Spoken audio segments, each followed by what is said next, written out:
Braden, Alan Cockrell with ABC, hitting coordinator for the Arizona Diamondbacks. I'm going to run your swing through a few times and just take a look at some of the things that I pay attention to with our hitters. I just see, you have very little load, but the thing that I like is that when you do load, you're loading into your back leg and not getting yourself back over that back leg and pushing forward. One thing that I do see, though, is we have a tendency to sit on that back leg and spin just a little bit, which causes the front side to open up a little early. And at that point, we're very vulnerable to pitches on the outer half of the plate or any type of off-speed pitch, a breaking ball or a changeup. It's very difficult for us to stay on that. So I'm just going to take this into the load position, and when I see the load, basically what I'm looking for is we want to load into this back leg. We want to try to keep the weight off the top of the leg and load into the backside. And when we do, this back knee is going to set inside the stride foot, and you do a good job of that. One thing I'd like to see you do to continue forward into the load is just gain a little ground with that front foot.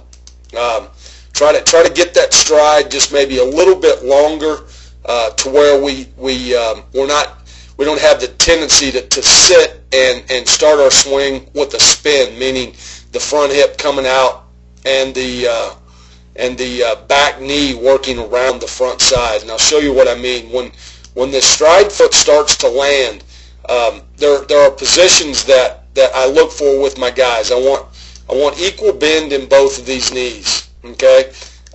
And I want both of these knees inside the feet. This one is almost stacked on top of your front foot. We want the hips to be square, and I see your front hip is starting to leak open just a little bit early. Shoulders are nice and square. Your hands are shoulder height, which is good. We got some separation behind that backside. Your head is pretty close to being over your belt buckle in a good attacking position. The one thing that I see that causes this front side to want to get out of there a little bit quick is the stride foot. When we set that stride foot down, we want to stay at 45 degrees or less. You're at 57 right here, and whenever we start to open up the stride foot beyond that 45 degree mark, it's going to cause this front hip to want to open up prematurely. And again, anything on the outer half of the plate or out here on the outer third of the plate, it's going to be difficult to stay on these pitches because our backside now is going to work around the front side, meaning this knee is going to spin around your front leg, and that's going to cause the hands to work out and around your front side, and basically everything's going to follow that front side. So what I would rather see is that at this point, if this stride foot could be maybe just a little bit further out here, give yourself give yourself a little bit of a better foundation with your lower half, and keep that stride foot more at a 45 degree angle.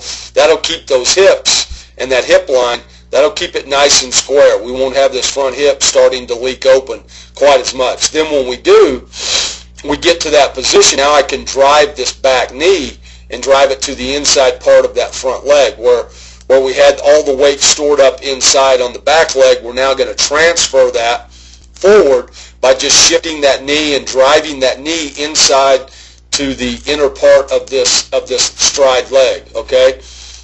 When we start to take a look at your swing, we can see that this back knee is starting to work around, and as it does, if we get a pitch inner half, we got a chance, okay?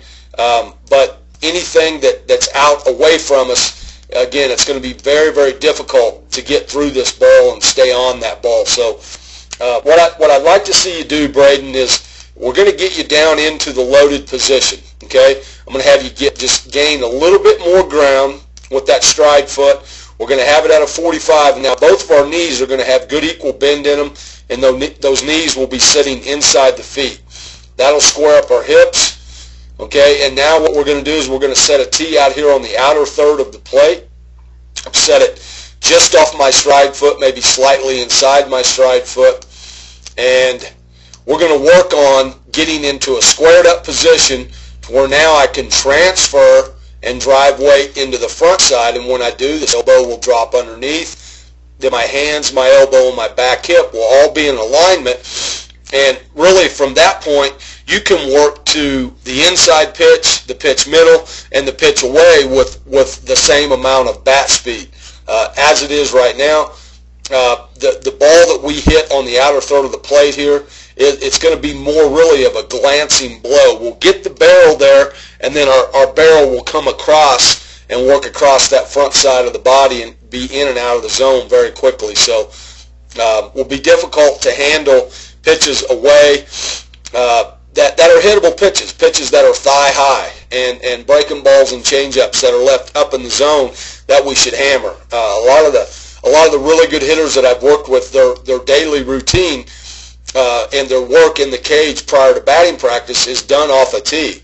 And the reason for that is we can set the tee exactly where we want. We can work on the location. We can work on getting our body into the position to allow for the hands and the barrel to work freely to that ball and extending through that ball with the maximum amount of bat speed possible. So I feel very confident, Braden, this is going to be a drill that I think will help you. And again, don't be afraid to get just a little bit more width, maybe in that stance and that stride.